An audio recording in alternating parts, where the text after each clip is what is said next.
Let me just add on a bit in terms of some of what you heard here about why we're in the dire straits that we are. And I will just say we have a housing affordability problem that is severe. What is important about the housing affordability problem we have today, and you heard some of this in the examples that Kim May used, but I want to give you some statistics around it, okay? So we have always had, in the United States of America, a challenge housing the most vulnerable citizens in our country, and those at the lowest income. So here's an example. In California, 90% of people who earn less than $35,000 a year, who are renters, pay more than 30% of their income towards rent. Across the country, 83% of people who earn less than $35,000 a year, same number, I'm not adjusting this for area median income as people often do, and these statistics are from Christopher Thornburg, who's a renowned economist. So it's a problem across the country for people who don't earn enough money to pay for the basics of life as well as pay for their housing expense. The problem we have in California is if you take similar numbers, you can take middle income folks, again, static income bracket across the country. Families who are renters who earn between $35,000 and $75,000 a year in California pay 53% of them pay 30% or more of their income in rent. So more than half of the people who are middle income by that definition pay more than 30% of their income for rent. Across the country, that same number is 26%. So we have a problem in California, and these numbers are obviously worse for the Bay Area. We have a problem that is generated, as Grace said, partly from our success in terms of growing, and partly from our lack of adding new supply to that situation, making it worse. Added to that, just a couple of points that weren't mentioned before. We have in this country a new reurbanization. We have a movement of young, white, high-tech, well-educated workers moving not just to the San Francisco Bay Area, but to many of your communities in a way that they haven't done in large numbers prior to this time. And Jed Kolko, an economist, a senior fellow with Terner Center, has done a lot of great work demonstrating this new phenomenon. So this is kind of a perfect storm. You haven't built enough. You've got new people who want to live in urban areas, and they're flocking. Now, you called them newcomers. I want to add one other element that's really important here. Part of this is simply internal population growth in California. And people are here, and they're forming new households, including my 2 young adult children, okay? And they need a place that's affordable to live on incomes that aren't high-tech worker incomes, because a lot of these folks want to be in the public sector. They want to be transportation planners. They're not going to be making a gazillion dollars. Those people are already here. They were born here, and they want to continue to be here. And we need to find ways to ensure that we have the supply of housing to bring prices down in a way that will help that workforce. So just an example that I don't have these statistics for the Bay Area, but I have them for LA. So we have a postdoctoral fellow who has done a study of the growth in the Los Angeles region. From 2010 to 2014, 5% population growth increase in the LA metro region. Only 1-point-something%, very small amount, was from net in-migration into Los Angeles. That's whether it's from Mexico or China or Boston or Iowa. Net immigration is only 1% of the total increase in population growth. So folks are here. We're adding folks to our population and our households, and that's not going to go away, and so we need to find ways to accommodate it. We talked about the jobs, housing imbalance. The last comment I would make to this dystopian view, but maybe gives us hope for the future as the generational change begins to happen, is that the vast majority of likely voters, according to PPIC, which is a think tank here in California, 69% are homeowners, and only 31% are renters. And in contrast, 68% of unregistered adults and 63% of infrequent voters are renters. This is a dynamic that if it doesn't change, if we don't get those folks voting, and we're becoming more and more of a renter society, particularly in these high-cost areas. And so I think that will change because people have a real stake in the future of their communities that can make a difference. Now, why am I optimistic? I'm optimistic, and I'm going to take a step back a bit in history, and I'm going to use some examples that you may find shuddering, or I even find shuddering a bit when I use them. But we have had moments in Californians' history where the voters have risen up and made major game-changing moves. And one of those was the California Environmental Quality Act in the 1970s. One of those was the California Coastal Act in the 1970s. And there is no doubt that the California Environmental Quality Act today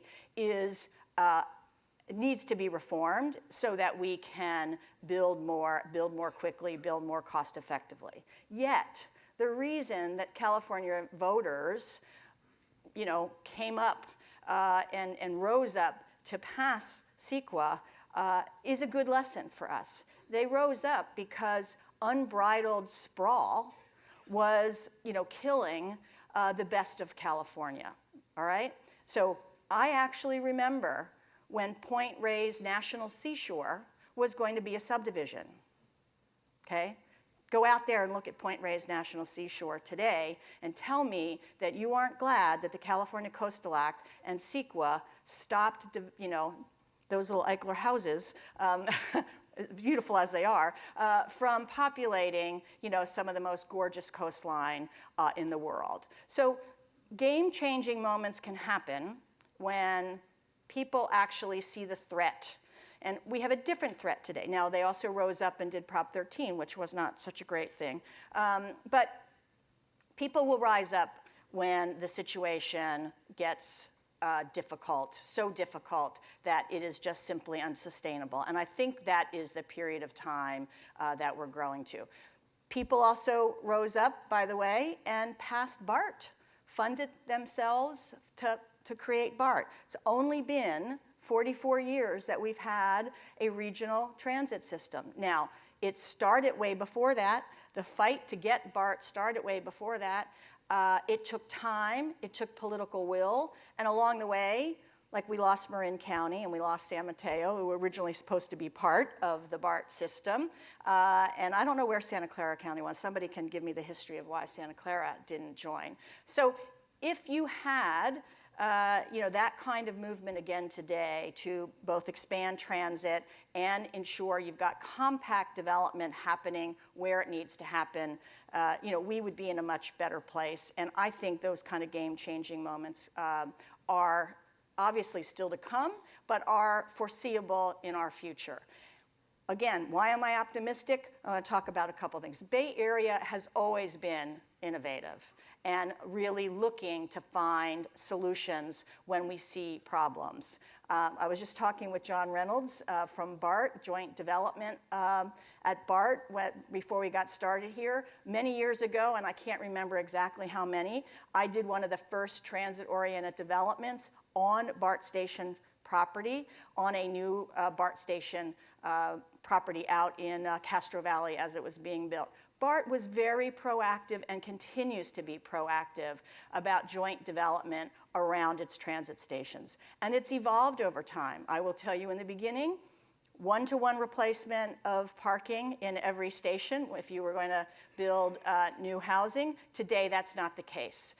BART has seen the light of a number of innovations that need to happen to continue to have joint development around stations, affordable housing as part of the requirements around stations. So these are important innovations. They're happening step by step, but they're happening. MTC, ABAG have created a transit, TOA, which stands for Transit Opportunity Affordable Housing Fund, I think. I never can remember exactly what it stands for, but has taken funding, transportation funding, and ensured that we have the infrastructure to develop housing around the transit facilities and making sure that we are having equitable development as we are investing in infrastructure. Maybe some of your communities are doing that, but I think that the Bay Area is on the tip of some innovations in that regard. We also have the State Sustainable Communities Act that, while somewhat of a weak mandate, I'll admit, is at least a mandate to drive development into the places where we want it to be, near transit, near jobs, so that we aren't having people drive for affordability 2 hours into their places of work. There's a lot more work that can be done on SB 375 to really, make that sing in terms of the outcomes that we'd like to see, but we've got some abilities now to keep it going. What more do we need to do? And I'm going to conclude with a couple of thoughts here. First and foremost is we need to be educating folks the way Kim Mai is doing in her articles.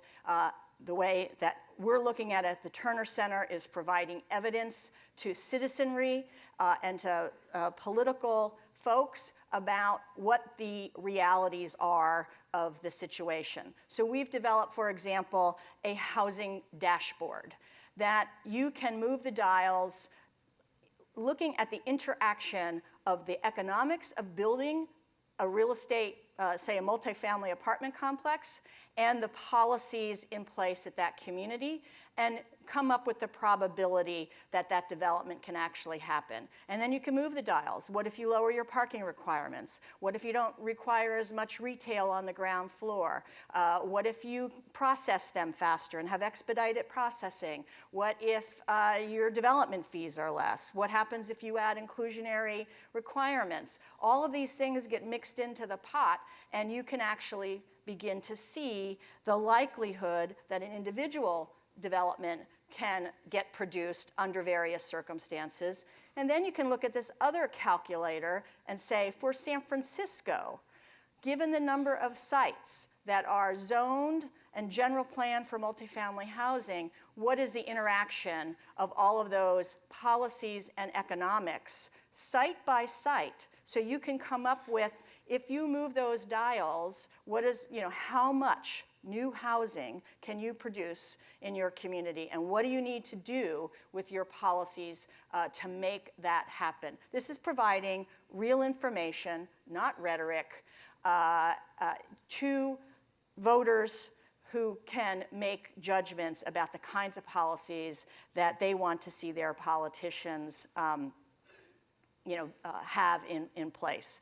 So these are really important tools, having evidence, really connecting with the electorate, engaging the electorate in these conversations, in my view, is one of the things that's really going to help us get to game-changing kinds of changes. So I've got a few ideas up here about some of those game-changing ideas, but I think I'll conclude and I'll let the panel dive into some of these solutions. But I would say this: we aren't going to get where we need to go by moratoriums on new housing.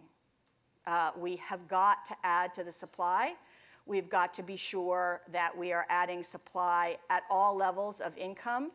Yes, we need funding for those at the very lowest end of the spectrum. The market is not going to take care of the most vulnerable citizens and the lowest income. We as a society, whether that is local bond measures or that's federal involvement, we need funding to help subsidize that. On the flip side, we owe it to our children, to our aging parents, to ensure that we have adequate supply in these communities that goes up the spectrum, that the market interacting with policy set at the local and state level can accommodate so that the market can actually take care of the moderate and middle income folks without, great amounts of local subsidy. So with that, I'll stop, and happy to engage in all of this conversation. Thank you. Thank you, Carol.